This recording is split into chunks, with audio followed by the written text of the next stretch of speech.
Assalomu alaykum, bizni hurmatli YouTube kuzatuvchilarimiz. Biz bugungi video darsimizda endi tradingda deyarli har doim ham yutadigan strategiya bormi degan bugun mavzuyimizda to'liqroq shu strategiyalarni ko'rib chiqamiz.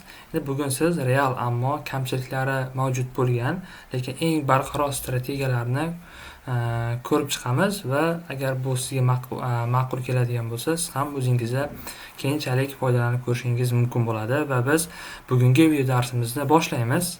Xo'p, ana endi biz strategiyalarni tanlash va testlash bo'limiga keldik. Endi bu yerda biz videomizda umumiy maqsad qilib aytadigan bo'lsak, shu strategiyalarni bugun qanday aniqlashdan tortib, qanday strategiyalar anchagina minimal va yaxshigina daromad keltirishligini ham ko'rsatib o'tamiz. Ya'ni bu yerda siz qanday savdo turiga, qanday strategiya tushishligi mumkinligini va shu strategiya orqali siz qanday qilib testlash va tuzishni to'liqroq va batafsil ko'rib o'tishingiz mumkin bo'ladi. Shuning uchun biz endi swing savdo, ya'ni uzoqroq muddatli savdoga keladigan bo'lsak, o'rta muddatda narx o'zgarishiga moslashish.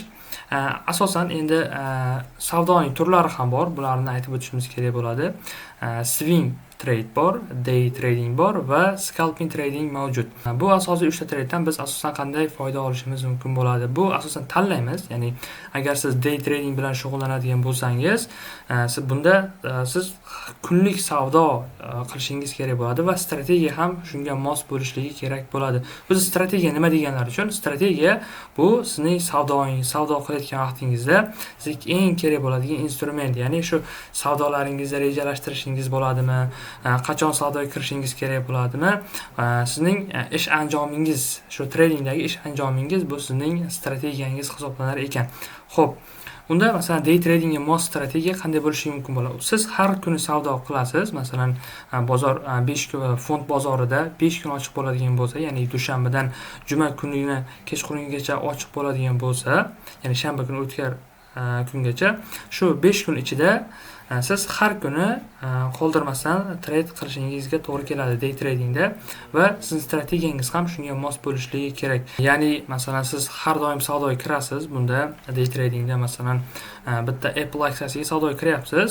Siz u narxi $150 yo $160 atrofi, shu $160 bir kunga savdoga kirasiz va ertasi kun chiqib ketishingiz kerak bo'ladi. O'zi day tradingning umumiy ma'nosi shuki, bir kunlik savdo, ya'ni siz bugun savdoga kirdingizmi, yo bugun chiqib ketishingiz kerak bo'ladi shu bitta savdolik kunida yoki shu ertaga shu vaqtgacha chiqib ketishingiz mumkin bo'ladi. Ya'ni masalan siz bugun soat 19:00 da, ya'ni O'zbekiston vaqti bilan 19:00 da savdoga kirdingiz va siz yo bugungi kunning ichida savdodan chiqib ketishingiz kerak, ya'ni 00 bo'lguncha, bozor yopilguncha yoki ertangi kunni, masalan bozor ochilgan vaqtida 18:30 da bozor ochiladigan bo'lsa 19:00 gacha savdodan chiqib ketishingiz kerak bo'ladi. Bu asosan ishlashligi day trading hisoblanadi.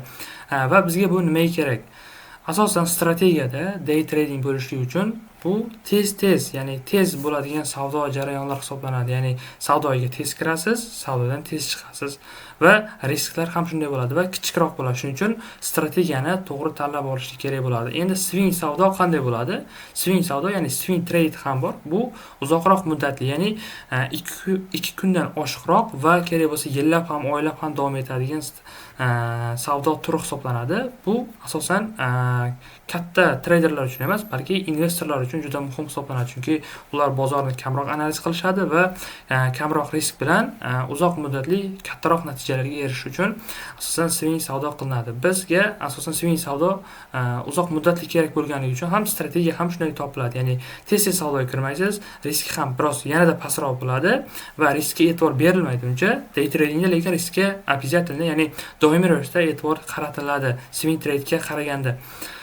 Va swing trade'da asosan uzoq muddatli bo'lganligi uchun bunda siz investor sifatida, balki trader sifatida ham bemalol savdoga kirishingiz mumkin bo'ladi. Ya'ni 2 kundan oshdimi, demak bu swing trade hisoblanadi. Xo'p, ana endi biz scalping savdoga keladigan bo'lsak, scalping savdo asosan qanday holatda masalan biz ishlashimiz mumkin? Biz asosan scalping savdoda savdo qilmaymiz. Sababi scalping juda ham qisqa muddat ichida yuz beradigan savdo turlaridan biri hisoblanadi. Nimaga? Scalping odatda sekund va daqiqalar ichida, ya'ni kichik daqiqalar ichida hal bo'lib ketadigan savdo turi. Masalan, day tradingda biz bir kunlab, balki 4-5 soatlab savdoda balki bo'lishimiz mumkin. Lekin scalpingda siz bunaqa uzoq muddatda savdoda bo'la olmaysiz. Sababi siz ya'ni katta depozit bilan kirasiz, masalan ko'tarilish uchun. U vaqtda asosan forekschilar foydalanadi. Biz stock market, ya'ni fond bozorida ishlaganligimiz uchun biz bundan foydalanmaymiz. Ya'ni katta depozit bilan kiriladi va bitta masalan switch, ya'ni candlestick tepaga otib bergan vaqtida yoki taxminan katta gap up bilan ochilayotgan vaqtida ular foyda qiladi va shu joyda savdodan chiqib ketadi. Xo'p, biz endi day tradingni va umumiy savdo turlarini ko'rib o'tdik. Bizga asosan qanday savdo turi to'g'ri keladi? Buni biz to'liqroq keyingi videolarimizda sizlarga strategiyalar bilan tushuntirib beramiz. Hozir biz endi keyingi, ya'ni demo, sinov bosqichiga o'tamiz. Ya'ni bu yerda men bitta lekin sizlarga bir eslatma berib o'taman. Ko'pincha holatda biz day trading bilan shug'ullanganimiz anchagina ma'qulroq hisoblanadi. Chunki biz trader bo'lganligimiz uchun, ya'ni investor emas yoki qanaqadir investitsiya qilganimiz uchun emas. To'g'ri, biz investitsiya qilamiz trader sifatida. Lekin katta depozit bilan yoki uzoq muddatli bo'lmaganligi uchun biz doimiy ravishda savdoga kirishimiz kerak bo'ladi. Bu bizda tajribamiz oshishiga ham anchagina o'z hissasini qo'sha oladi day tradingda ishlasak. Endi demo sinovga keladigan bo'lsak, endi strategiyalarni umuman qaraganda shu sinovni, ya'ni back test deyiladi. Back test degani shu sinov asosan demoda bo'lsa anchagina siz uchun ham qulayroq bo'ladi. Chunki siz $1000 depozit bilan siz strategiyangizni sinab ko'radigan bo'lsangiz, katta ehtimol masalan o'xshamay qolishligi mumkin bo'ladi. Chunki strategiyada kamchiliklar bo'lganligi uchun bu kamchilik sizning balansingizdan ayriladi. Chunki siz savdoga kirasiz, back test jarayonida savdoga kirasiz, o'xshamadim savdodan chiqasiz. Va qayernidir to'g'rilab, xatosini yana qaytadan savdoga kirasiz, yana qaytadan savdodan chiqasiz. Shunday bo'lib, masalan, cho'zilib ketishligi mumkin bo'ladi. Balki butunlay depozitingiz masalan yo'q bo'lib qolishi ham mumkin. Shuning uchun demoda haqiqiy pulsiz strategiyani sinab ko'rishlik anchagina yaxshi hisoblanadi. Xo'p, endi bozor sharoitiga moslashuv, strategiyalarni o'zgaruvchan bozor sharoitiga moslashtirish zarur hisoblanar ekan. Endi strategiya, masalan siz o'zi strategiyangiz bor va shu strategiyada savdo qilishingizdan oldin, ya'ni back test jarayonida sizga kerak bo'ladi shu bozor sharoitiga, shu trendlarga iloji boricha moslashtirishingiz kerak bo'ladi. Ya'ni siz testdan o'tkazayotgan vaqtingizda shu strategiya rostdan ham bir bozor bilan chiqisha olyaptimi, trendlarga qarshi bo'lib qolmayaptimi, shuni siz to'g'rilab idealroq strategiya qilishga harakat qilishingiz kerak bo'ladi. Bu bozorga sharoitiga moslashuv qismida. Ana endi biz bu yerda ko'rishimiz mumkin, 100% yutuqli strategiya mavjud emas. Biz videoyimizni boshida butunlay savdoda, ya'ni yaxshigina daromad bilan doimiy ravishda yutadigan strategiya bormi deb video boshlaganmiz. Chunki bozor har doim o'zgaruvchan bo'lganligi va psixologiya, yangiliklar, algoritm doimiy ravishda o'zgarib turganligi uchun va shu masalan traderlar juda ham ko'p bo'lganligi uchun talab va taklif o'z o'rnida yaxshigina o'ynab berganligi uchun doimiy ravishda bu 100% strategiya mavjud emas deb to'liqroq qarorga kelishimiz kerak. Sababi katta ehtimol hozirgi ko'rib turgan har xil masalan trader bo'ladimi yoki investor bo'ladimi, har bir ishning o'zining riskli darajasi bo'ladi. Juda ham katta ehtimol foyda bilan chiqadigan strategiyalar bor. Masalan 90%, 95% kerak bo'lsa, masalan 100 ta savdo bo'ladigan bo'lsa, 90 tasi foydada chiqadigan strategiyalar bor. Bu qanday aniqlanadi? Buni biz keyingi slaydlarimizda to'liqroq tushuntiramiz. Lekin sizlarga bir eslatma berib ketishim kerak yana bir marotaba. 100% hech qachon strategiya bu umuman olib qaraganda hayotda mavjud emas. Sababi biz doim savdoga kirayotgan vaqtimizda bozor bilan birga bo'lamiz. Oldimizda masalan bizga qarshi bo'lgan masalan traderlar bo'ladi. Biz bilan birga bo'lgan traderlar bo'lganligi uchun bu holatda 100% strategiyani hech qachon kutmaslik kerak va qidirmaslik kerak. Faqat savdoga kirishlik kerak. O'zingiz strategiyangizni doimiy ravishda ideallashtirib borishingiz kerak bo'ladi. va bu yerda ko'rishimiz mumkin, ammo riskni boshqaruvchi statik ustunlikka ega strategiyalar mavjud ekan. Ya'ni siz doimiy ravishda disiplina bilan, ya'ni intizomlik bilan harakat qiladigan bo'lsangiz, siz yaxshigina strategiyani o'zingiz uchun tuzib olishingiz mumkin bo'ladi va katta ehtimol kerak bo'lsa 90% savdolarda natijaga erishishingiz mumkin bo'ladi bu strategiyalarda. Bu yerda ham bir qisqa tushuncha berib o'tib ketamiz. Nega hech qachon 100% strategiya ishlamaydi? Bozor emotsional, texnik signallar yolg'on chiqishligi mumkin bo'ladi. Bitta xato barcha foydani yo'q qilishligi mumkin bo'ladi. Endi bu yerda, ya'ni texnik signallar yolg'on chiqishi mumkin bo'ladi. Ya'ni siz texnik signal deganda, masalan, o'zingizning strategiyangiz berayotgan signal bor va umuman qaraganda boshqa muhitdan olayotgan masalan signalingiz mavjud bo'ladi. Misol tariqasida siz qaysidir Telegram kanallariga masalan a'zo bo'lib qo'ygan bo'lsangiz, sizga masalan signal beryapti, shu aksiyaga shuncha pul bilan, shuncha teg bilan savdoga kiringlar deb signal berayotgan bo'lsa, bu yolg'on chiqib qolishligi mumkin bo'ladi. Chunki aytib o'tganimizdek, hech qachon 100% strategiya yo'q va bozor doim o'zgaruvchan bo'lganligi uchun ba'zida yutasiz, ba'zida yutqazasiz, lekin disiplina bilan, doimiy ravishda muntazamlik bilan va sovuqqonlik bilan ishlasangiz, albatta yaxshi natijalarga erishishingiz mumkin bo'ladi. Bitta xato barcha foydani masalan yo'q qilishligi mumkin. Ya'ni back test qilayotgan jarayonda strategiyani siz bilib olishingiz kerak bo'ladi. Ikkitagina masalan yangi strategiya tuzdingiz, ikkita back test qildingiz, masalan ikkalasi ham, masalan bittasi Tesla, bittasi Apple kompaniyasining aksiyasi bo'ladigan bo'lsa, shunda birinchisi o'xshadi, ikkinchisi o'xshamadi. Demak, bu o'xshaydi ekan yoki masalan ikkalasi o'xshab qolsa, yo'q bo'ldi, bu ishlaydi ekan. Endi men bozorga kirib, bemalol xohlagancha savdo bilan chiqib ketishim mumkin bo'lar ekan deb tagin qo'l uchida masalan qilmaslik kerak bo'ladi. Sababi bu kerak bo'lsa 500 martalab, 400 martalab, undan ham kerak bo'lsa ko'proq ravishda aksiyalarga kirib ko'raverish kerak. Qaysi joyi masalan o'xshamayapti, qaysi joyi o'xshayapti, qanday jarayonda foyda olyapman, yoki take profitim ko'p bo'lyaptimi, yoki stop loss ko'p bo'lyaptimi, yoki masalan indikatorlar bilan bu qanday chiqishligi mumkin va fundamental tarafdan bu qanday menga masalan men strategiyam chiqishligi mumkin bo'ladi. Ya'ni fundamental to'g'ri, bu fundamental bu yangiliklar bilan ishlashligi to'g'ri kelishligi mumkin. Ya'ni yangiliklar bilan ishlaganingiz uchun, lekin siz backtest qilish jarayonida har bir jihatini alohida o'rganib chiqishingiz va qaysi jarayonda katta ehtimol o'xshashligi, qaysi jarayonda o'xshamasligini ko'rib, tanishib, yaxshilab backtest qilganingiz, mana biz endi sizlarga amaliy tarzda ham to'liqroq tushuntirib beramiz. Ya'ni strategiya bilan, masalan, strategiya qanday tuziladi va qanday foydalanish mumkin deb tagin. Endi bu yerda masalan bitta kichik bo'lgan, asosiy bo'lmagan strategiyaga umumiy tushuncha va kichik strategiya beraman. O'zingiz uchun masalan bu yerda bizga kerak bo'ladi, ya'ni strategiya qanday ishlashligi. Bu yerda biz masalan 5 daqiqalik time frame'da turibmiz. Bu yerda Tesla kompaniyasining aksiyasi, hozir bozor yopiq va bu yerda biz birinchi bo'lib bizga kerak bo'lar ekan support zonamiz, ya'ni bu yerda masalan support zona chizib olamiz. Ya'ni mana shu holat uchun, ya'ni mana shu qaraganda mana shu holat uchun biz hozir strategiya tuzmoqchimiz. Endi bu yerda biroz bunday surgan vaqtimizda ko'rishimiz mumkin. Mana shu holat uchun ekan. Endi bizga birinchi support zona kerak bo'ldi va bu yerda endi resistance zonani ham tortib olamiz.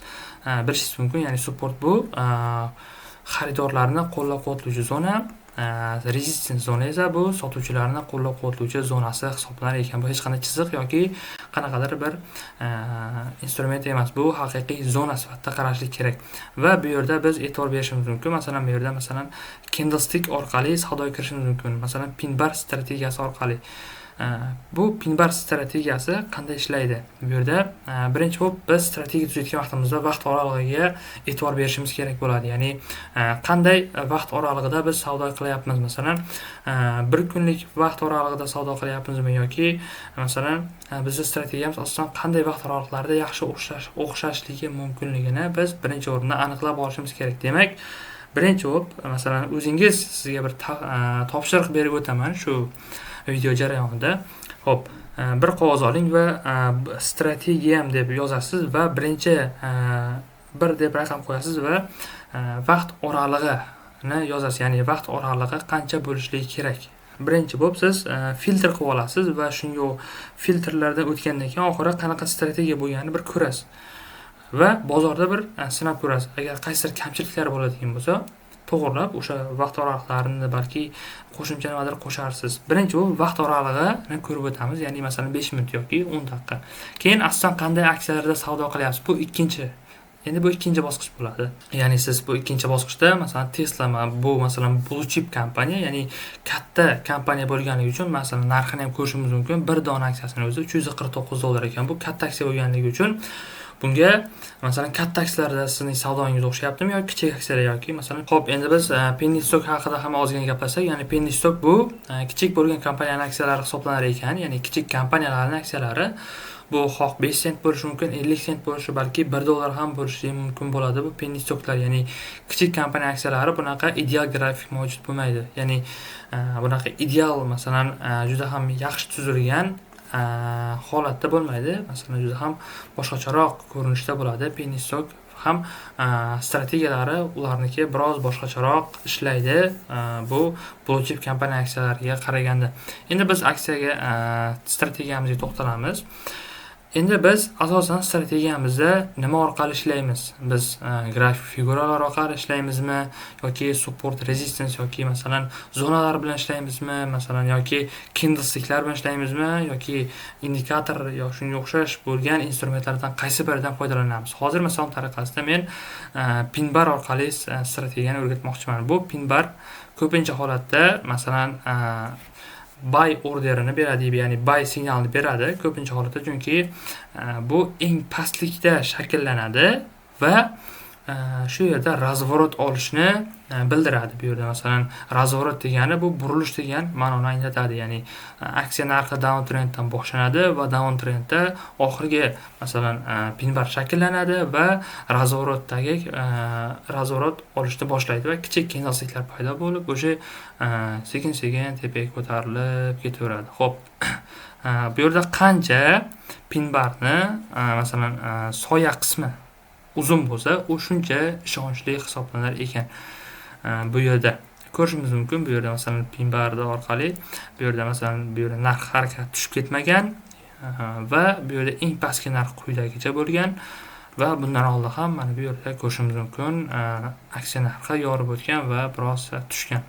Endi bu yerda bizda vaqt oralig'imiz 5 minut bo'lyapti. Bu yerda bizga RSI indikatori hozirchalik kerak emas va ko'rishimiz mumkin, agar siz mana bu yerda savdoga kirganingizda va shu vaqt oralig'ida kutganingizda hozirlikda masalan 338 bo'ladigan bo'lsa, hozirlikda narxi $349, demak $11 ko'tarilyapti. Ya'ni masalan siz ikkita masalan bir dona yoki ikkita dona aksiya olganingizda, masalan biroz kutganingizda masalan $20 yoki $30 balki undan ham ko'proq foydada bo'lishingiz mumkin bo'lar edi. Masalan agar pin bar bilan mobilda ishlaganingizda, mana bu yerda ham biroz ko'rishimiz mumkin. Bu yerda ham to'g'ri to'laqonli tushib ketmagan, lekin bu yerda ham kichik bo'lgan support zonani ko'rishimiz mumkin mana shu holat uchun. Ya'ni iloji boricha support zonani eng pastki qismga chiziladi va biroz kutiladi, chunki birinchidan tezkor ravishda pin bar shakllandi degani bu sira savdoga kirib olish kerak degani emas. Sizga taxminiy ravishda mana shu yerlarda savdoga kirganingiz anchagina yaxshi hisoblanadi va take profit ham qanday hisoblanadi? Masalan 2 ga 1 yoki 3 ga 1 ishlashingiz mumkin bo'ladi. Masalan savdoga $100 bilan savdoga kirdingiz, masalan 2 ga 1 ishlaydigan bo'lsangiz, masalan $120 sizning foydangiz $90, masalan $90 ga tushsa, masalan zararingiz bo'lishi mumkin bo'ladi. Misol tariqasida qanday? Kompaniya $100 ga kirdingiz savdoga va $90 masalan zarar bo'lsangiz, $90 zarar bo'lsa, masalan aksiya narxi masalan tushib ketsa $90 ga, bunda siz $10 zarar qilayotgan bo'lar ekansiz. Ya'ni $10 sizning zararingiz bo'ladi agar strategiyangiz o'xshamasa. Agar $120 bo'ladigan bo'lsa, masalan siz masalan $120 ga aksiya narxi ko'tarilib chiqib ketadigan bo'lsa, bunda sizning umumiy foydangiz $20 bo'lar ekan. Ya'ni bu yerda ko'rishimiz mumkin. 2 ga 1 holatda ishlanyapti. Ya'ni 20 ni 10 ga bo'lganimizda 2 bo'ladi. Ya'ni 2 bu sizning foydangiz, bu sizning zararingiz. Agar sizda bu risk ratio deb ataladi va bu sizning strategiyangiz uchun juda ham muhim hisoblanar ekan. Bu haqida masalan strategiya haqida qisqacha bo'lsa ham sizlarga qisqacha bo'lsa ham sizlarga bir tushuncha bera oldim degan umiddaman. Endi biz umumiy xulosaga kelamiz. Deyarli har doim ishlaydigan strategiya bor, ammo ular intizom, risk boshqarish va psixologiyani yengish bilan birga ishlaydi. Deyarli, ya'ni bu strategiyalar kamyob bo'ladi, doim ham o'xshaydi degani emas. Sizga eng muhimi, ya'ni bu yerda sabr, intizom, disiplina, ya'ni doimiy ravishda shu ishingizni qayta qilishingiz va risklarni doimiy ravishda boshqarib borishingiz. Psixologiya ham ancha muhim hisoblanadi o'zingizning strategiyangizda, chunki juda ham ko'plab treyderlar texnik jihatdan kuchli bo'ladi, lekin psixologiyaga kelganda ancha charchagan, ya'ni psixologiyasi orqali yengilib qoladi va shu strategiya o'xshamay qolishligiga ham o'z hissasini qo'shadi bu psixologiya. Xo'p, ana endi biz videoni savol bilan tugatadigan bo'lsak, siz ishlatgan eng yaxshi strategiya qanday bo'lgan va qanaqa yaxshi strategiyalar haqida eshitgansiz, shuni siz kommentariy bo'limida yozib qoldiring. Agar savollaringiz bo'ladigan bo'lsa, shu strategiyangizga qo'shib savolingizni ham bersangiz, biz albatta savollaringizga javob yozamiz va shu bilan biz videoni o'z nihoyasiga yetkazamiz.